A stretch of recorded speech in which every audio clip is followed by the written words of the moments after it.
कहानी की शुरुआत में हम रात का समय देखते हैं जहां पर एक कपल अपने घर से बाहर निकलते हैं और अपनी कार में बैठकर वहां से चले जाते हैं। कपल के जाने के बाद घर के बाहर कुछ दूर पर खड़ी एक दूसरी कार के अंदर से 3 चोर बाहर निकलते हैं और उस कपल के घर में चोरी करने के लिए चले जाते हैं। उन चोरों का एक साथी कार में ही रहता है ताकि अगर कोई प्रॉब्लम हो तो वो कार को पहले से ही स्टार्ट रखे। अब वो तीनों चोर घर के दरवाजे पर आ जाते हैं जहाँ पर उनकी साथी अपनी ट्रिक की मदद से दरवाजे को खोल लेती है और जब दरवाजा खुलने पर अलार्म बजता है तो वहाँ पर कपल का डॉग आ जाता है जिसे सभी डर जाते हैं, लेकिन जल्दी इन्हें पता चल जाता है कि वो डॉग काफी ज्यादा फ्रेंडली है। जिसके बाद वो कपल के घर में मौजूद एक कीमती पेंटिंग को ढूंढना स्टार्ट करते हैं क्योंकि वो लोग उसी पेंटिंग को चुराने आए हैं। इसके बाद हम घर के बाहर कार में मौजूद चोरों के साथी को देखते हैं जिसे सामने से एक कार आती हुई दिखाई देती है और ये कार किसी और की नहीं बल्कि उस घर के मालिक की ही थी क्योंकि वो लड़की अपना पर्स घर पर ही भूल गई थी। अब कपल के वापस आने से चोर पूरी तरह से डर जाते हैं, लेकिन ये उनकी किस्मती थी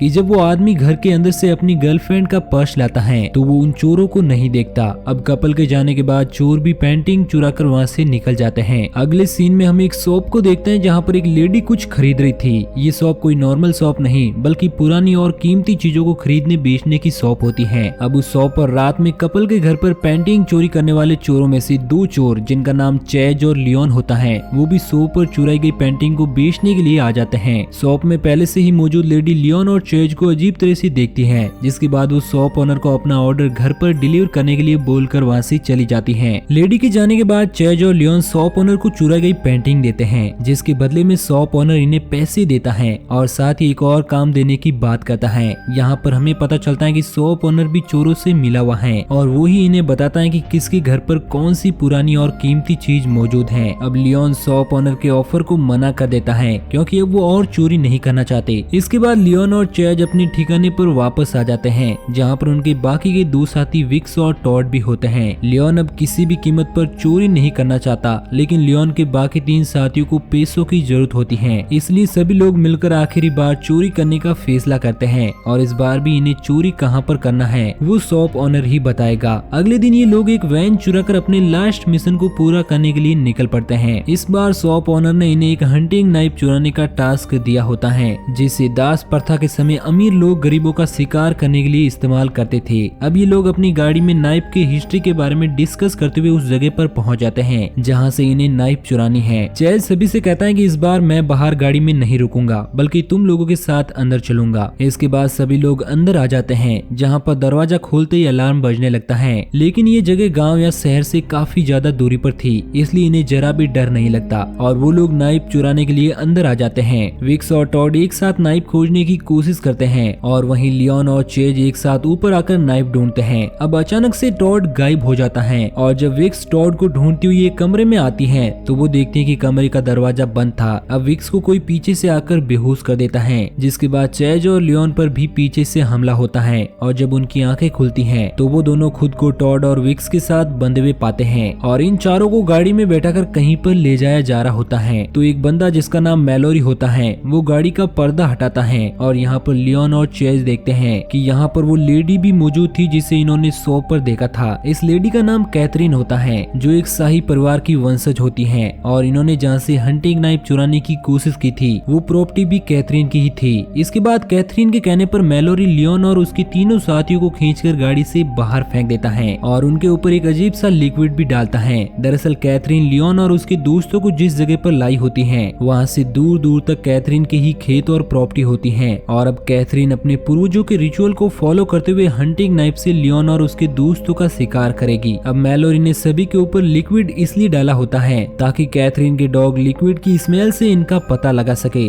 इसके बाद कैथरीन लियोन और उसके दोस्तों को छोड़कर मैलोरी के साथ वहाँ से चली जाती है। कैथरीन के जाने के बाद लियोन भी अपने दोस्तों के साथ वहाँ से निकलने का रास्ता ढूंढने लगता है, लेकिन इन्हें कुछ भी समझ नहीं आ रहा था कि इन्हें किस तरफ जाना चाहिए क्योंकि दूर दूर तक सिर्फ खेत और जंगल ही नजर आ रहे थे। अब ये लोग किसी तरह आगे बढ़ ही रहे होते हैं कि तभी इन्हें हॉर्न बजने की आवाज आती है और ये देखते हैं कि कैथरीन अपने फैमिली मेंबर्स और शिकारी कुत्तों के साथ इनका शिकार करने के लिए आगे बढ़ रही है। कैथरीन को अपनी तरफ आता देखकर सभी लोग पूरी तरह से डर जाते हैं और भागते हुए रास्ते में पड़ने वाली एक छोटी सी नहर को पार करके दूसरी तरफ जाने की कोशिश करने लगते हैं। अब क्योंकि टॉड को तैरना नहीं आता था तो लियोन उसकी मदद करता है और वो सभी लोग नहर के उस पार आ जाते हैं हैं। लियोन और उसके साथियों को उस पार देखकर कैथरीन और उसके फैमिली मेंबर बहुत खुश होते हैं, क्योंकि इंसानों का शिकार करने में उन्हें बहुत मजा आ रहा था और वो वापस लौट जाते हैं। इसके बाद लियोन अपने दोस्तों के साथ आगे बढ़ने लगता है और अब इन्हें समझ आ गया था कि शॉप ओनर ने पैसों के लिए इन्हें धोखा दिया है, क्योंकि वो पहले से ही कैथरीन से मिला हुआ है। अब ये लोग अपने पास एक एक लकड़ी का टुकड़ा रख लेते हैं और लंबी लंबी घासों के बीच से आगे बढ़ते हैं। अब टॉड जब गुस्से में अपनी लकड़ी से घास पर मारता है तो उसे वहाँ पर जंगली जानवरों को पकड़ने वाला ट्रैप मिलता है, जो यहाँ पर जंगली जानवरों को नहीं बल्कि इन्हें पकड़ने के लिए लगाया गया था। यानी कि यहाँ पर चारों तरफ खतरनाक ट्रैप लगे हुए हैं, इसलिए इन्हें बड़ी ही सावधानी से आगे बढ़ना होगा।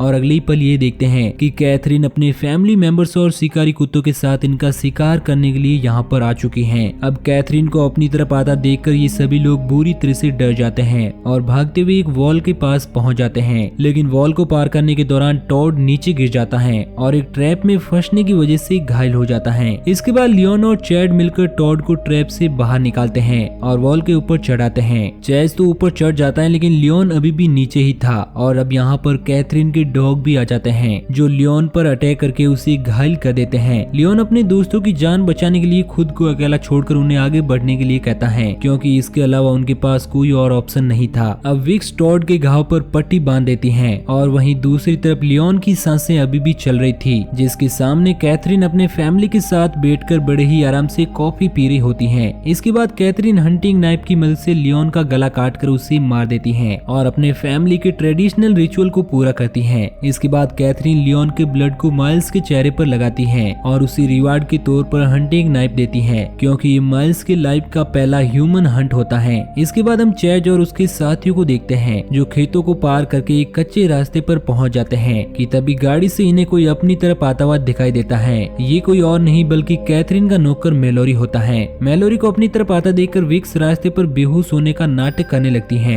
विक्स को देखकर मेलोरी गाड़ी रोक देता है और इसके बारे में कैथरीन को बताता है, लेकिन जब वो विक्स के पास जाता है तो चैज और टॉड पीछे से आकर मेलोरी पर अटैक कर देते हैं और उसे बुरी तरह से मारते हैं। इसके बाद टॉड और चैज मेलोरी की गाड़ी स्टार्ट करने की कोशिश करते हैं ताकि वो लोग वहाँ से निकल सके, लेकिन गाड़ी की चाबी अभी भी मेलोरी के पास ही थी। और अब कैथरीन भी शिकारी कुत्तों और अपने फैमिली मेंबर के साथ इनका शिकार करने के लिए आगे बढ़ रही होती है, इसलिए सभी लोग बुरी तरह से डर जाते हैं और वहाँ से भागकर दूर आ जाते हैं। अब टॉड अकेले एक तरफ और विक्स और चैज साथ में दूसरी तरफ जाने का फैसला करते हैं, क्योंकि टॉड को लग रहा था कि कैथरीन के डॉग उसके ब्लड का स्मेल करके उनका पता लगा रहे हैं। अब विक्स और चैज कैथरीन के फार्म पर आ जाते हैं, जो कि पूरी तरह से बंद था। यहाँ पर विक्स अपने ट्रे की मदद से फार्म का दरवाजा खोल लेती है और वहीं दूसरी तरफ टॉड रास्ते में अपने घाव को पानी से साफ करता है और आगे के सफर पर निकल पड़ता है। कैथरीन जब इनका पीछा करते हुए वहाँ पर पहुँचती है तो उसे पता चल जाता है कि वो लोग दो टुकड़ी में बंट गए हैं, इसलिए शिकारी भी उन्हें अलग अलग ढूंढने लगते हैं। इसके बाद हम चैज और विक्स को देखते हैं, जिन्हें फार्म पर पेट भरने के लिए खाना मिल जाता है। अगले सीन में हम मेलोरी को देखते हैं, जो जब वॉशरूम जाने के लिए अपनी गाड़ी को रोककर बाहर निकलता है तो इस मौके का फायदा उठाकर वहाँ पर छिपा टॉड गाड़ी में से वॉकी टॉकी चुरा लेता है और अब मेलोरी भी वापस आ जाता है, जो अपनी गाड़ी में बैठकर वहाँ से निकल जाता है। अब फार्म पर कैथरीन के दो फैमिली मेंबर यूगो और माइल्स आ जाते हैं, जिन्हें पता चल जाता है कि फार्म पर कोई पहले से ही मौजूद है। और जब माइल्स अपने डॉग की मदद से विक्स और चैज को ढूंढने की कोशिश करता है तो विक्स वहाँ पर एक स्प्रे मार देती है, जिससे डॉग कंफ्यूज हो जाता है और वहाँ से चला जाता है। अब यहाँ पर टॉड भी छिपते छिपते आ गया था। माइल्स और यूगो से बचने के लिए चैज ओवन में एक मेटल रख देता है और साथ ही गैस भी खोल देता है।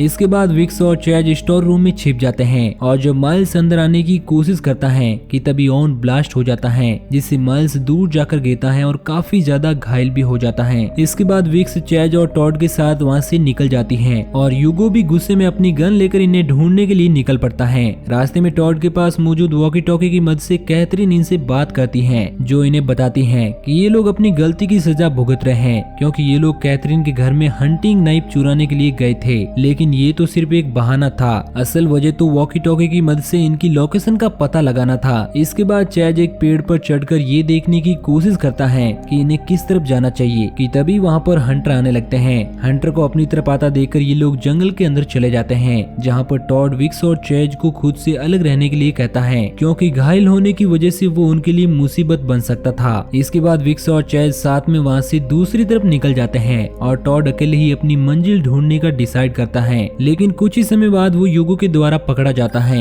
इसके बाद यूगो और टॉड के बीच में एक खतरनाक फाइट होना शुरू हो जाती है। फाइट के दौरान यूगो टॉड के पेट में हंटिंग नाइफ से अटैक करता है, लेकिन इस दौरान यूगो की गन से गोली चल जाती है जो कि यूगो को लगती है और इस प्रकार यूगो और टॉड दोनों मारे जाते हैं। यूगो की गन चलने की आवाज कैथरीन ने भी सुन ली थी, जिसके बाद वो डिसाइड करती है कि अब वो अकेले ही हंटिंग करेगी। अगले सीन में हम हैमिगटन को देखते हैं जो मैलोरी के साथ बैठा होता है कि तभी वहाँ पर पीछे से विक्स और चैज आ जाते हैं। विक्स हैमिगटन पर गन तान देती है। अब हैमिगटन बड़े ही चालाकी से एक चाकू उठाकर विक्स पर अटैक करने के लिए आगे बढ़ता है, लेकिन विक्स हैमिगटन को शूट कर देती है जिससे उसकी वहीं पर मौत हो जाती है। इसके बाद विक्स मैलोरी को शूट करती है, लेकिन मैलोरी किसी तरह से बच जाता है और विक्स को अपने कब्जे में ले लेता है। ये देखकर चैज उस इंस्ट्रूमेंट को बजा देती है जिससे शिकारी कुत्तों को कंट्रोल किया जाता था। चैज के इंस्ट्रूमेंट बजाते ही शिकारी कुत्ते मैलोरी के ऊपर टूट पड़ते हैं, जिससे मैलोरी भी मारा जाता है और चैज विक्स के साथ मैलोरी की कार में बैठकर वहाँ से निकल जाता है। रास्ते में एक फॉक्स इनकी गाड़ी के सामने आ जाती है, जिसे बचाने के चक्कर में चैज गाड़ी को एक पेड़ से टकरा देता है और इस दौरान एक लकड़ी विक्स की बॉडी के आर पार हो जाती है, जिससे विक्स को बहुत तेज दर्द हो रहा था। अब विक्स के बचने की कोई उम्मीद नहीं थी, इसलिए वो चैज को खुद को छोड़कर आगे बढ़ने के लिए कहती है। चैज विक्स को छोड़कर जाना नहीं चाहता, लेकिन इसके अलावा उसके पास कोई और रास्ता नहीं होता है, इसलिए वो विक्स को छोड़कर आगे बढ़ जाता है और इस प्रकार विक्स भी मारी जाती है। अब चैज एक बार में पहुंचता है जहाँ पर मौजूद सभी लोग चैज से बड़े ही प्यार से बात कर रहे थे, लेकिन कुछ समय बाद जब वो ध्यान देता है कि इस बार में सभी मौजूद चीजें इस तरफ इशारा कर रही हैं कि वो लोग कैथरीन से मिले हुए हैं और ह्यूमन हंटिंग को सपोर्ट करते हैं, तो वो पूरी तरह से डर जाता है और वो भागते हुए बार से बाहर आता है, जहाँ पर उसे पुलिस ऑफिसर मिलते हैं जो उसे अपने साथ ले जाते हैं क्योंकि चैज के कपड़ों पर ब्लड का निशान होता है। चैज को लग रहा था कि अब वो कैथरीन से बच गया है, लेकिन पुलिस ऑफिसर चैज को पुलिस स्टेशन के बजाय कैथरीन के पास ले जाते हैं क्योंकि वो भी कैथरीन से मिले हुए थे।